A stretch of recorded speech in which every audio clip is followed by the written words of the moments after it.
Hello, everybody. Uh, Again, while people are joining, if you have questions, please ask.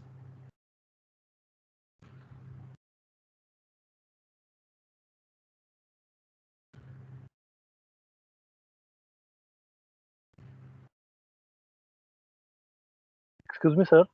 Yes. Sir, while plotting the logarithmic of amplitude of that fingerprint image, I am getting a central maxima, but their surrounding that maxima, they are slight means slight white spots. So, what are those spots? While you try to explain that, I'm just, you can use your Okay, sir. imagination. Okay, sir.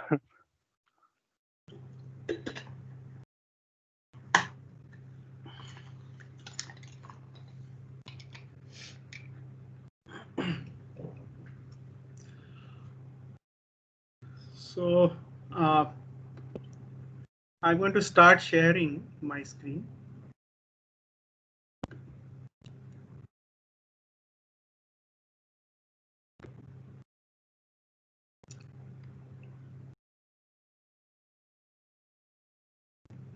Are you able to see the screen? Yes, sir. Yeah. Yes, sir. So yesterday we stopped here, uh, where we derived what is the Wiener filter.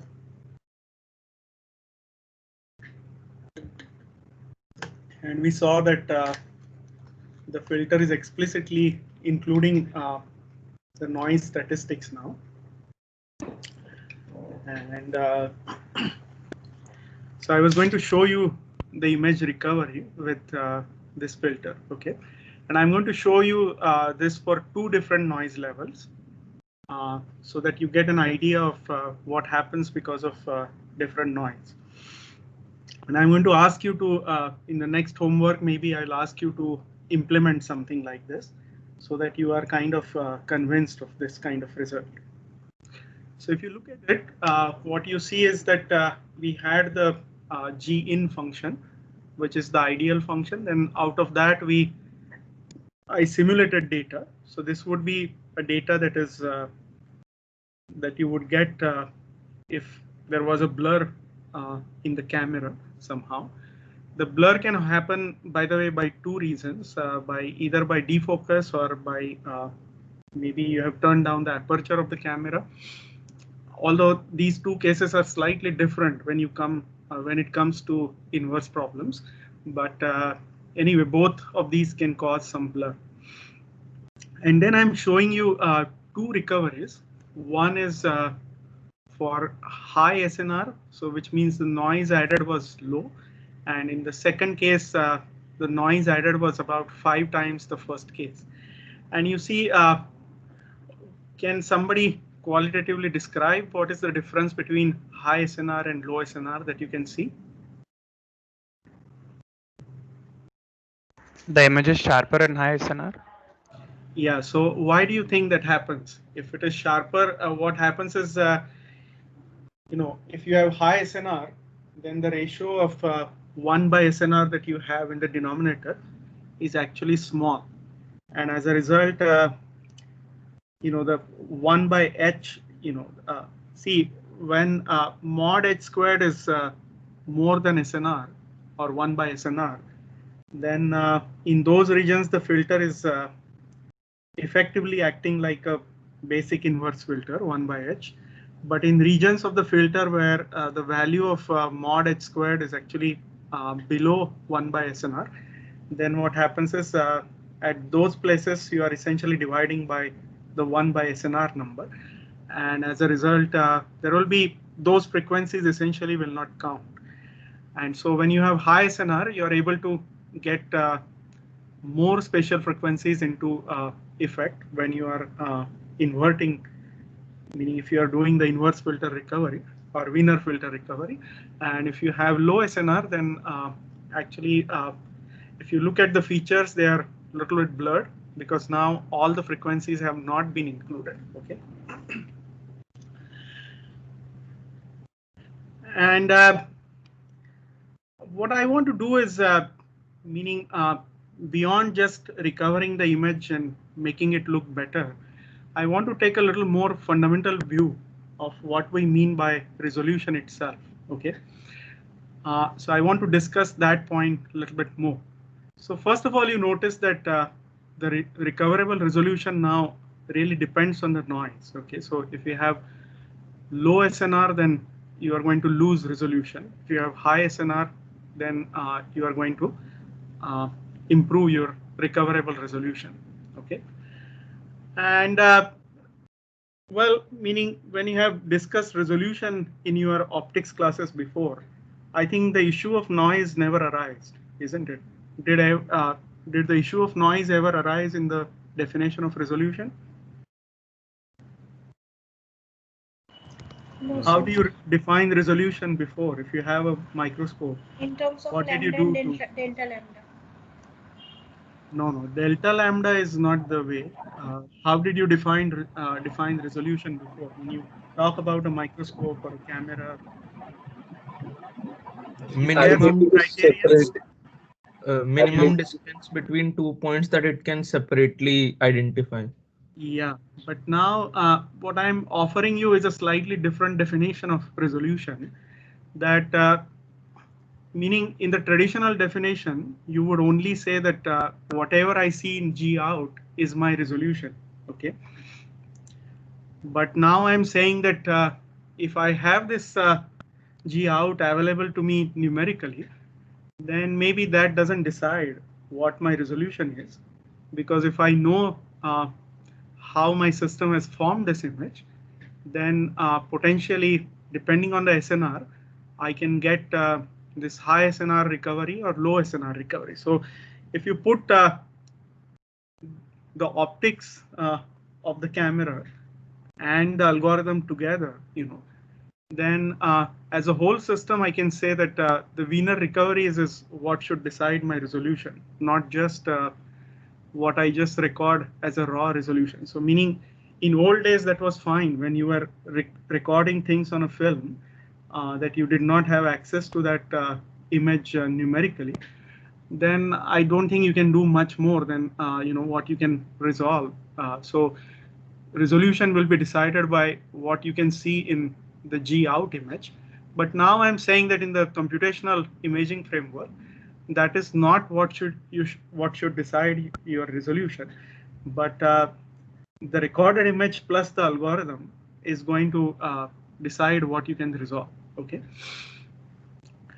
And so I see that there are a few artifacts on these even high SNR image. Low SNR has some more artifacts. So do you see, meaning I don't know how well it is seen in this MS Teams, but do you see some sort of a grainy artifacts on the images, the Wiener filter recoveries? Yes, sir. Yeah, meaning they are still there. We don't like them, but we didn't tell our algorithm that we don't like them. So still there is a little bit of ambiguity. But certainly compared to the blurred picture, the information that you can perceive in the Wiener recoveries is much more. Okay. And so what I want to kind of get you thinking is, can you redefine what we mean by resolution when we think of optics plus algorithm together? Okay, so you probably have learned of Rayleigh resolution that is just based on G out, what you can see in G out. But with the computational imaging as a framework, I think you can go beyond that. And you can say that, okay, meaning I can get more resolution if I have access to this G out as a numerical image. So I have access to all the pixel values.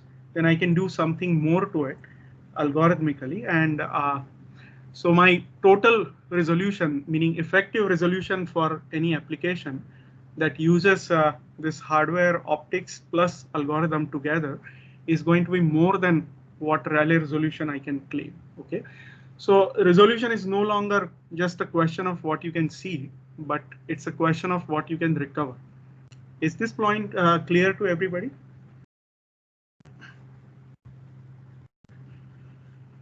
Meaning this is a little bit of thought provoking, but so I want to go slow here because this is an important point. But is this point clear to everyone? Yes, sir. Yeah. So meaning, we are already talking about what we consider as a physical limit, or physical limit of resolution. It's not really sacrosanct in that way. Meaning, in all the optics books so far, you must have read that Rayleigh resolution is something that you can call as the physical resolution of the system. Okay, but well, if you know how the system works and you have the image available to you numerically, then that is no longer the limit. You can kind of go beyond that. So these are very fundamental questions, meaning you consider Rayleigh limit to be generally some sort of a gold standard, but that doesn't have to be the gold standard if you are allowed to use some algorithm beyond that. But what is even more important is that the SNR in the measurement makes an explicit presence in what your resolution is. So it's not just the system or the optics or its aperture or numerical aperture or things like that that are important. Meaning they are definitely important, but at the other end, what you can recover as information based on the resolution is also now highly going to be dependent on the signal to noise ratio in how well you can measure G out. Okay. Now I'm going to make some more interesting claims in the next slide, but let us see. Meaning, I believe that you all are familiar with this Rayleigh resolution criterion. Okay. Have you seen this picture before? Yes, sir. Yes. Yeah. So what it says is that, if I have 2 point sources close by, and if I have an imaging system, then I have to see at what point I can perceive visually that whether these two peaks are separate. And so there is a thumb rule which says that, if I have airy rings from one source and airy rings from other source, then what I would like to do as a thumb rule is where peak of one source should fall on the first minima of the airy rings due to the second source. And then I can say that I have just resolved these two sources. Whereas in the second case, when these sources are more closer, then visually I cannot really say that these are two sources or one source. But the question is, where does the SNR go here? So where does the SNR come here? I'm going to make a claim.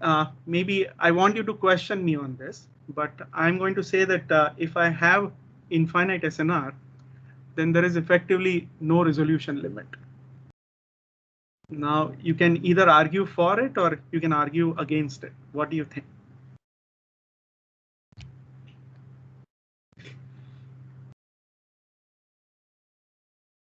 Can you repeat the question? So what I'm going to say is that I'm going to make a claim here that these the traditional criteria like criterion like the Rayleigh resolution limit is really dependent on your visual sense.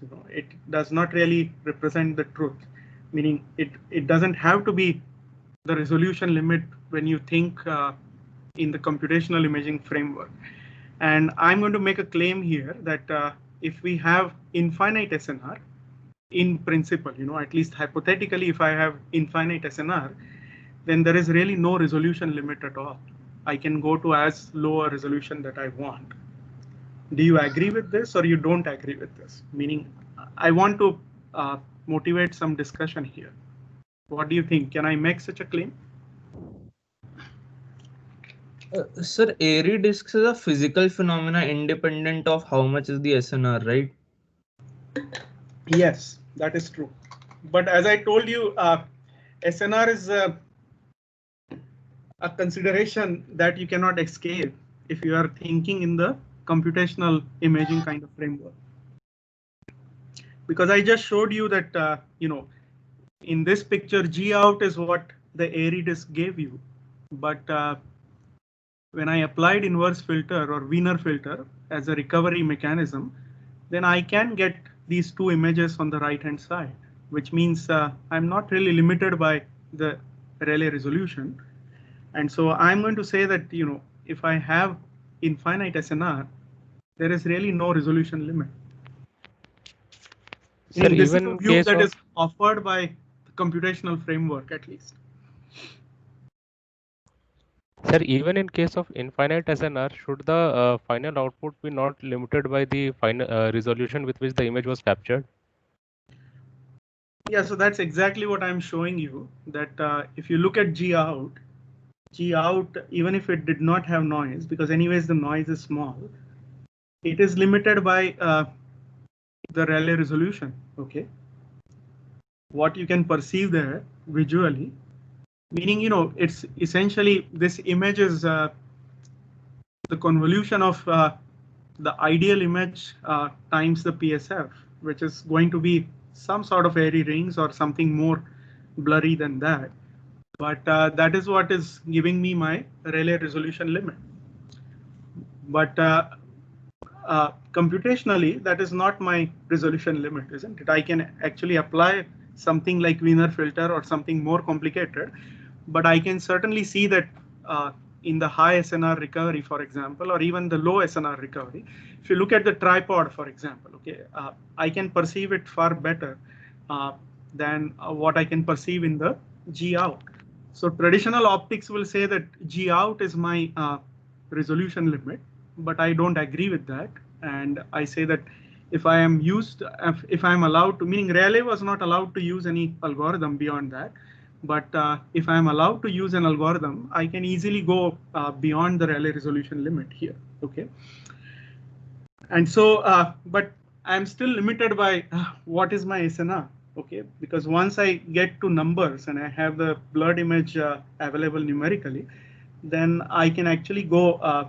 I cannot go as much as I want. But if I say that I have hypothetically infinite SNR, then there is no real resolution limit. Do you agree with this or you don't agree with this?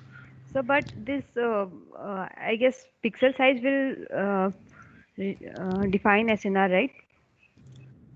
Yeah, meaning practically pixel size will actually define SNR. But, you know, I can say that maybe I can translate these pixels and, you know, interpolate. And so suppose I have a camera, then what I can think of is, you know, translating the camera in one or both directions by sub-pixel dimensions, and I can improve how much I have as a resolution at the pixel level.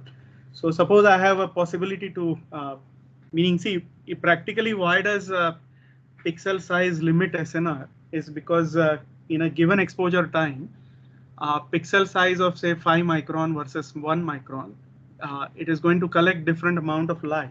Okay, and so if I have smaller pixel, then in a typical exposure, I will collect less light, and so there will be more fluctuation in the amount of light collected.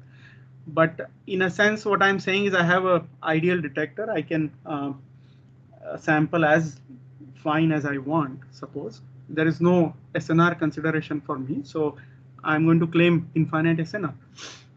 And so I can essentially sample as low as I want in X and Y dimension. And but does it mean that, see, what infinite SNR allows me to do is, so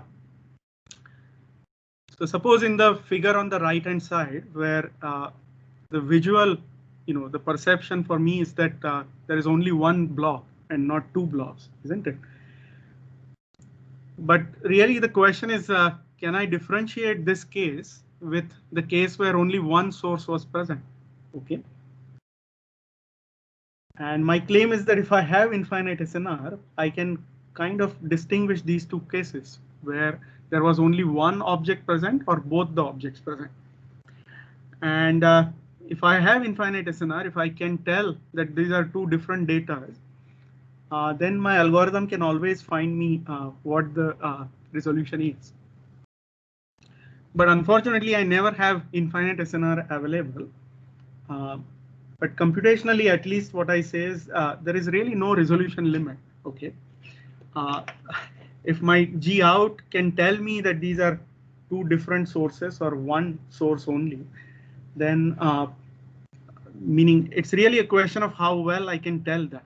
If I can tell it precisely, then I can always invert it, that data, and I can recover whatever resolution I want. Okay.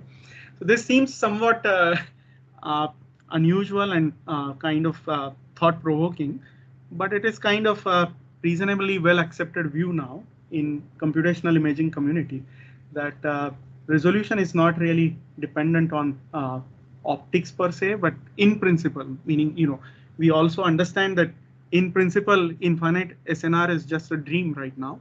But see, it is a dream because number one, I am unable to get, the detector noise really down to 0. And the second thing is really, I don't have sources right now where, I press a button and produce a photon on demand. Okay. So if I had that kind of source where, I just press a button and it gives rise to one photon, and that photon is detected by the, camera, then the situation will be much more different. And then you will not be probably having, meaning if the things get that deterministic, then the computational framework at least says that, there is really no resolution limit. And practically, today, beating Rayleigh limit by a factor of 2 is not at all hard. But if you want to beat it by a factor of 20 or 100, then practically, whatever SNRs are available with our current hardware, that is meaning not really practically possible. But I will also discuss some cases where some tricks allow you to go tenfold below the resolution limit very easily. But that's not a standard imaging, that requires some additional tricks. But in any case, if somebody says I can beat the Rayleigh limit by a factor of 2, then I'm not going to be surprised at all. As you will see in algorithmically later on also, that this is fairly easy to achieve. And but what is interesting here is, ideas like Rayleigh limit are also fundamental to our understanding of what is uncertainty or information retrieval and things like that. So meaning, see, we are going a little bit beyond just image processing here. Okay, so image processing, if you take a class, you might hear about Wiener filter and image recoveries, but generally, fundamentally, you will not question things like what is resolution limit. But here, being a computational imaging class, we do have to think about such ideas. And I will post some articles where, people really spend time on trying to understand what resolution is. And there are a lot of interesting mathematical descriptions in this whole area. That and then in the light of quantum imaging, things are even more different, that people are trying to understand if I'm allowed to use the quantum ideas, can I actually improve what I mean by resolution in the first place. But those are somewhat advanced topics for this class, although I can point you to some articles. Okay.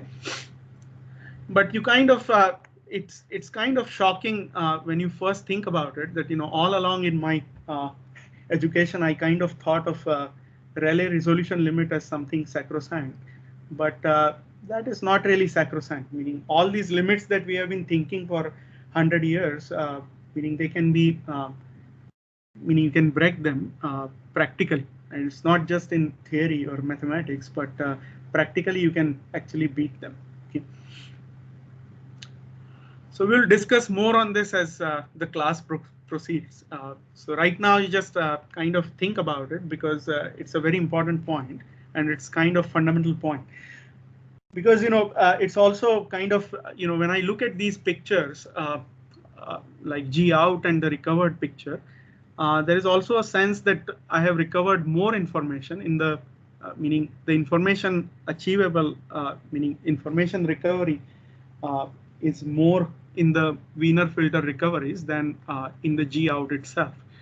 But traditionally, this was not the view, because people often recorded things on films, and that's all you can do, or you can see it visually with your eyes. But if the processing is not accessible to you beyond that, then really you cannot claim higher resolution. But if processing is accessible to you and things are reasonably good in terms of SNR of the detection process, then these limits are not at all meaning they are not the limiting factors, but what you can computationally recover is the more important point in the current scenario. Okay. So can I go ahead? Is this an idea that you can digest? Yes, sir. Okay. Yes. So now let's look at the next thing, that how do I think about imaging in general? Because Wiener filter was just one way to look at the problem. By the way, as I also told you that there are systems that are in existence where G out doesn't even look like G in. Okay, so this was the simplest example where we tried to solve for this problem, where I just showed you a blurred image, but the blurred image still had some physical, as a structural similarity to the original object that I wanted to find. But you could have systems where the system operator that results in some data G out, the data in any way you can arrange it, it does not look like the image at all. And so the examples are many. For example, the MRI scans, CT scans, or even the black hole image reconstruction problem. The data that you recover is or measure, you can arrange it in any way. It doesn't look like the image at all. But image is so in that case, the idea of what is resolution limit is really dependent on what you can achieve algorithmically. Here, at least I had, meaning when I looked at this picture, I at least had G out and I expected how the input object looked like. And so I had some notion of what is resolution based on the recorded data G out. But there could be cases where, this is not the case, where G out doesn't even look like G in any way. And so there is no way to define what is resolution unless you reconstruct the image. Okay, so unless you do some processing on it, unless you put it through an algorithm and generate the image in the first place, there is no sense of what we mean by resolution just by looking at the data. Okay. So how do we actually define this problem? So I'm going to give you some small idea of what is going to come. So what is a generic methodology for reconstructing image from recorded data? Is we would like to formulate image reconstruction as a problem of optimization. Okay, and the optimization problem is in one simple form. It will look something like this. That what I'm going to say is I have a G out as an image or some sensor data, and I'm going to say that G in is something that I want to estimate, and A hat is actually an operator which takes G in from the object space to the data space, so which accounts for the possibility that A G in will not look like G in at all. G out is just some vector, and G in is the object that I'm interested in. But I can go from the image space to the data space by applying the A operator on G in. And A operator, by the way, is going to model the physics of the problem. Okay. The second quantity in this equation 37 is actually some constraint. Okay, so I can think of something additional based on what I want as a desirable property of the solution that I'm looking for.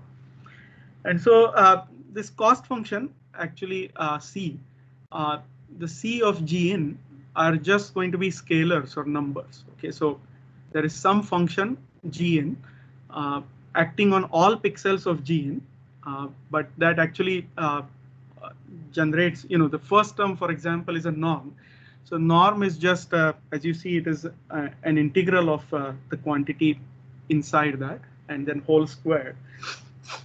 And so I'm just taking, so the first term here, you can think of it as an error term. So G out is something that is accessible to you.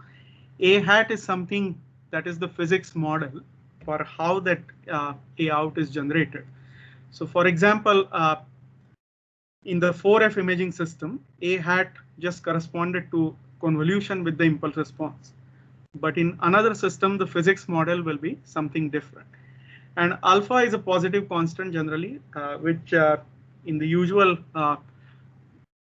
terminology of optimization, it will be what is known as a Lagrange multiplier, and which what it does is it decides what is the relative weight between the two terms. So we will discuss these points in more detail. And choice of penalty function psi gn needs some more discussion. So I will meaning this choice will determine what we think of as a good image versus a bad image. In the previous discussion last class, I showed you that there was a junk image that was recovered, but we don't like that image. So shine is something that will decide, for example, what we like and what we don't like. What is expected based on the situation or what kind of object you are imaging. Okay. So is this clear? These CGN is actually a number. So meaning your data accessible to you is G out.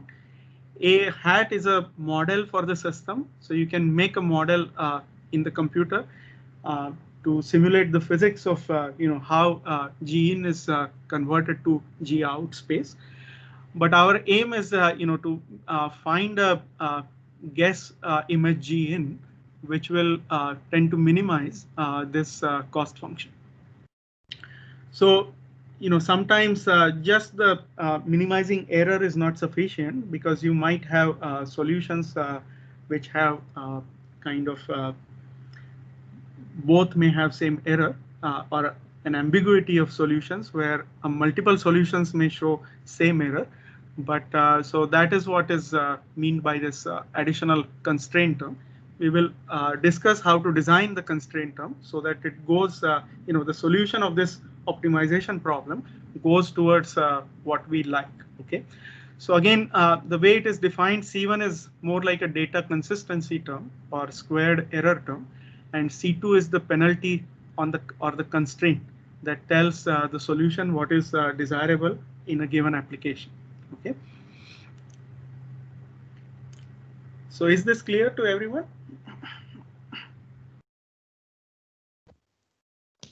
Yes, sir. Okay. So let's move to the next slide. And I'm going to ask you a question that, given a choice, which picture would you like? Meaning, what is the difference in these two pictures? One is in Wiener recovery, one is original object, but maybe we will find methods where something like more close to original object can be recovered. But which one, which picture do you like, and why do you like one specific picture? Original object, like. Why?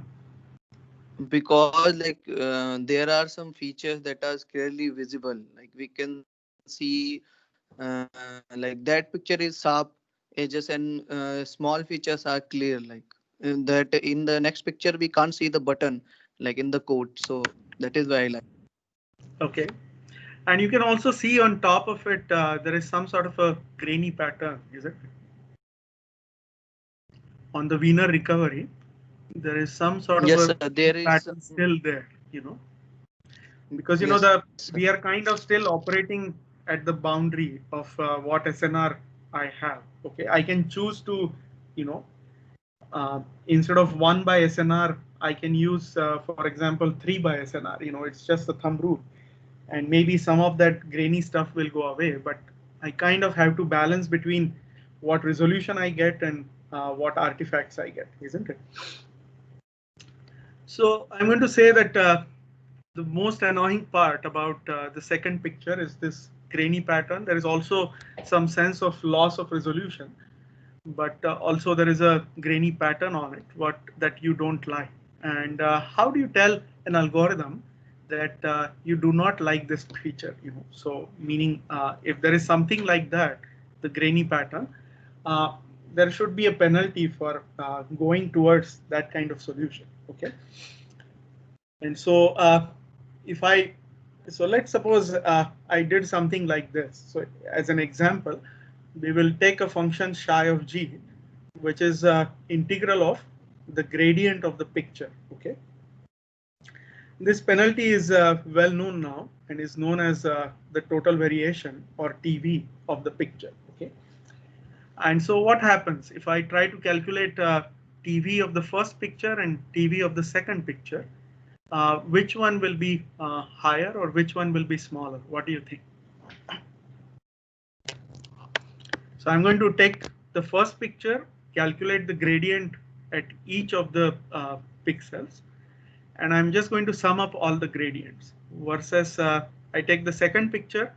I also take gradients at all the pixels and I sum up all the gradients. So which value which picture will have higher total variation? First picture should have higher TV. Why do you think so? Because of sharper boundaries, the inherent gradient will be higher for the first picture. Does everybody agree with this, or you have some other views?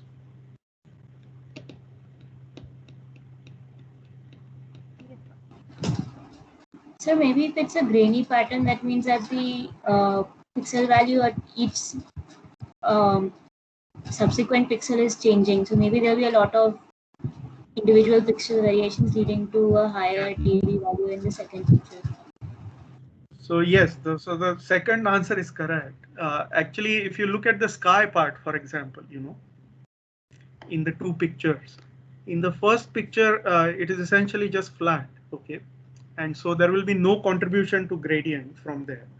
Whereas if you look at the second picture, there is this grainy pattern is everywhere. And so there is going to be non-zero gradient at all pixels.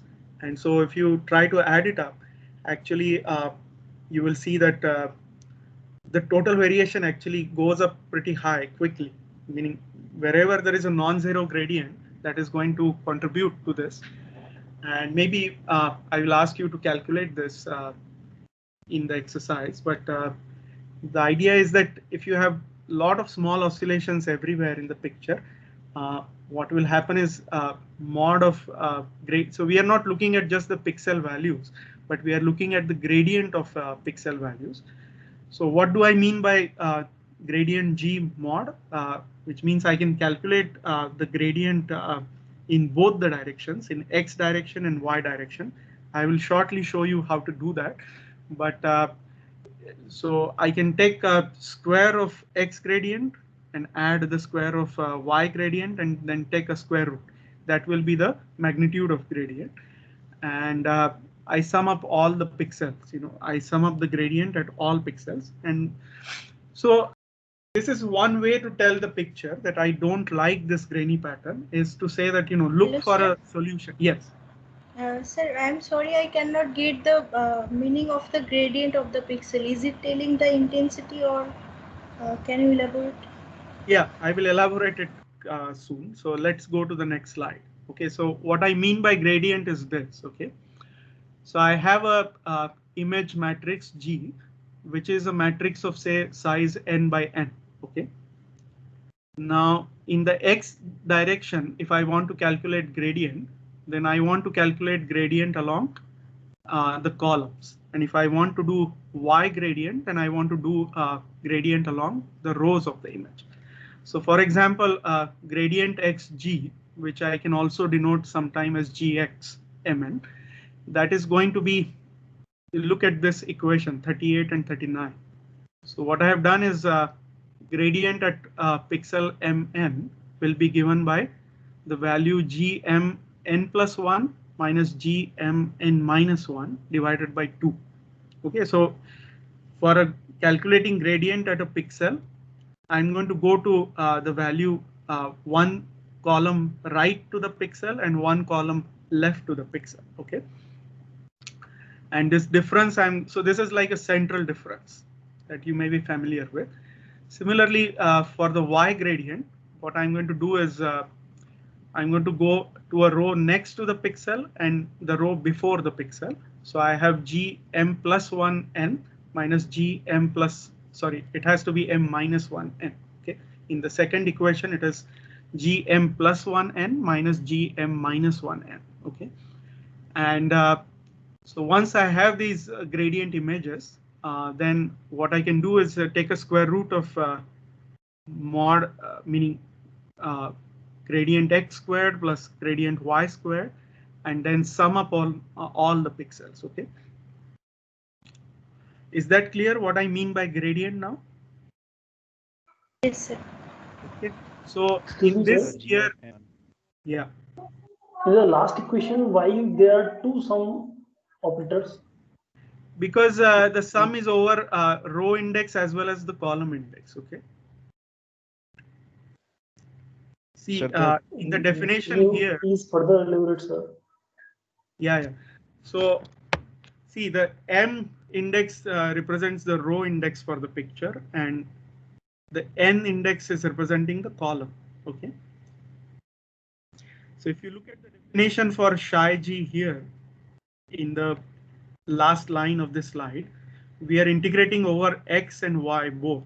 Okay, of the gradient value, and so I need to sum over the rows as well as the columns. All right, because Okay, sir. the gradient mn is for location m comma n in the image matrix. Okay, is that clear? Yes, sir. Okay, so the total variation is going to be a single number. Okay, so when I sum up all the gradients on all the pixels, it is going to be just a single number. But the point is, what I want to drive at is that if I have the picture on the right hand side, this number is going to be higher. Whereas if I take the picture on the left hand side, the number is going to be a little bit lower. Okay. In fact, you know, have you ever noticed you try to take a picture in your mobile phone, and sometimes you know, if you want to take a picture of a face or somebody's you know, some object or something like that in the center of view, the mobile camera will generally bring up a square and it will try to take a few pictures and select the best picture. Have you seen this? yes, sir. Yes, sir. So essentially, one way is, you know, it is essentially just calculating the total variation in that box, and then it will try to find what is the best picture or what is the best focused picture by estimating total variation or some similar metric. Okay, so you can just calculate, if you can take a series of defocus images, then you can quickly tell by calculating a metric on that, like this total variation, and you can decide which is the best focus image. Okay. Sir, can I generalize the statement that the gradient variation is higher, means that will lead to a, I mean, much lower resolution image? Well, let's not go there. We will see what whether that's true or not. Meaning, it depends on whether you are already focused or you are not focused and things like that. So you cannot make a very generalized statement. But you know, if I say that I have a focused picture like these two, then definitely, you know, I can say that meaning. The TV is going to be good for the left-hand picture, but it is not, meaning the TV for the left-hand picture is going to be smaller than the TV on the right-hand picture. But I will give you this as an exercise, then you can decide for yourself whether TV is high or low. Okay. So let me not make some generalized statement like that. Okay. Excuse me, sir. But yes. Sir, in the pictures, the portion where there is cloud, we can see the graininess, and in the ground there is grass. So is there going to be any difference while calculating the gradient? Is there going to make a difference? There will be a difference because meaning sky is clear, because in the left hand picture sky is essentially flat, so the gradient values are going to be very close to zero. But if you go to the grass now, then there is inherently some features there, and so there is now two effects. That number one is maybe things are a little bit blurred, and then there is some grainy pattern. So the TV penalty is maybe we have to modify what is the penalty itself for letting the texture in. Okay, so these are very interesting problems, but I'm going to take the simple example of TV for now. Okay, because we can make up more complicated penalties that are dependent on the gradient of the image, and then decide whether we want to preserve some structure or we don't want to preserve some structure and things like that. But for now, you can understand that whatever I do, I would like to generate penalties that are dependent on gradient somehow. Okay, so you can have more complicated functions of gradient, not just summation of gradient. But for now, for the discussion, to keep the discussion simple, we will just sum up the gradient. But I will discuss some more possibilities in later classes. Okay. And so if you want to just do, meaning you don't have to even do this row column difference in MATLAB, because there is already a function available for you called gradient. Okay. And so if you furnish an image G, which is 2-dimensional, then you can say Gx Gy is equal to gradient of G. And then the total variation is just sum over square root of Gx dot squared plus Gy dot squared. Okay, and I have done two sums because first sum is on the first dimension, which is the row dimension, and then that will generate a 1-dimensional vector, and then you sum up the second vector too. Okay. By the way, we have to be careful what happens at the edges of the image. So the gradient function, what it does is it actually uses central difference for interior points. And typically it might use a one-sided difference for boundary points, or it might extrapolate. In some cases, MATLAB will actually, I don't know, depending on the version of MATLAB, maybe the current version, what it does is at the boundary points, it tries to extrapolate by linear interpolation and then calculate the gradient, which is kind of same as doing one-sided gradient. Okay, because when you do one-sided gradient, then in equation 38 or 39, you're not going to be dividing by number 2, but you are going to be divided by number 1, because you are just taking one-sided difference. Okay. So the point is somehow I want to penalize the solution such that you can make the penalty value for total variation to be low. Okay. So what I'm going to say is I want to minimize this kind of function where the C of Gn as given by these two terms, where the first term is the error term, and the second term is a function of some function of gradient of Gn. We will leave it in a more general form right now, and for a lot of this class I will use total variation to give you an idea of what it does. But I can also offer you some exercises or some hints to what other penalties will do. There are a large number of penalties that have been used in the literature that are all functions of gradient Gn. But you see that when you calculate the norm, the first function is the norm, where the error is calculated and summed over all the pixels, so it gives you a single number. And secondly, in the penalty function also, you are calculating something of gradient, so either the gradient magnitude itself or some function of gradient, which you will sum up on all pixels, and so it gives you another number. Okay, and so when you add up these, you are going to get Cgn for any guess solution Gn. You are going to get one number for C of Gn. And what I want to do is if I have a guess image Gn, I want to iteratively update it such that I can reach a minima of C of Gn. Okay. But I want to ask you something that have you seen anything like this before? Any problem where where there was summation over x and y both, or either integral, where you are trying to minimize something that is a function, inside the integrand you have the solution Gn as well as the gradient of Gn. See, I can write this equation 41 as a integral over x and y, so dx dy of this first quantity g out minus a hat g in squared plus some quantity which is meaning again pixel by pixel summation. Okay, have you seen anything like this before? This kind of minimization problem?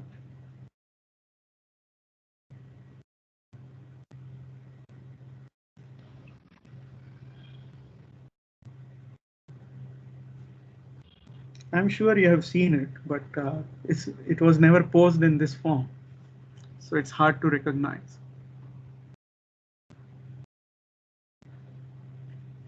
But think about your physics classes. Have you ever solved this kind of problem where there is an integral and the integrand consists of action? Yeah. So okay, so somebody at least recalls this. But if you think about this, this is what we have, that you have CG in is equal to dx dy of g out minus ag in minus and plus, you know, for total variation, it's just the gradient g in. But I can essentially say that this problem is like action minimization. So the principle of minimum action, essentially, right? That you have basically in classical mechanics, you have this L function of the coordinate and the coordinate dot, isn't it? You have QQ dot or something like that. And the integral is actually on time because you are interested in finding the equations of motion of the system. But here our problem is a little bit different. We are interested in finding the image as a solution. Okay. So I'm going to leave it at that because we are running over time. We will discuss this in the next class. That the problem is in classical mechanics, the problem is to minimize action to find the path that is taken by the system here. And then the gradient terms usually appear in the form of potentials. OK, but here it's going to be something similar. But the first term G in is going to appear in form of error minimization, and the potential like term is going to appear in the form of a penalty. Meaning, I think you never look at potentials in classical mechanics as penalties, but they are essentially penalties. Okay, meaning the problem is exactly same. It's just that now we are going to do it on dx dy, and then we are going to find, you know, instead of the path taken by a particular system, our solution is going to be the good image that we are looking for. Okay, so let us stop here. I think there is some good food for thought here, and so I gave you two foods for thought. One was about questioning your own ideas of what resolution means itself, and second idea is about, you know, solving these image reconstruction problems being something similar to the action minimization principle in classical mechanics or quantum mechanics or wherever you have encountered it in physics before. Okay, so if you have more questions, I can take a quick question. Otherwise, we will stop the class.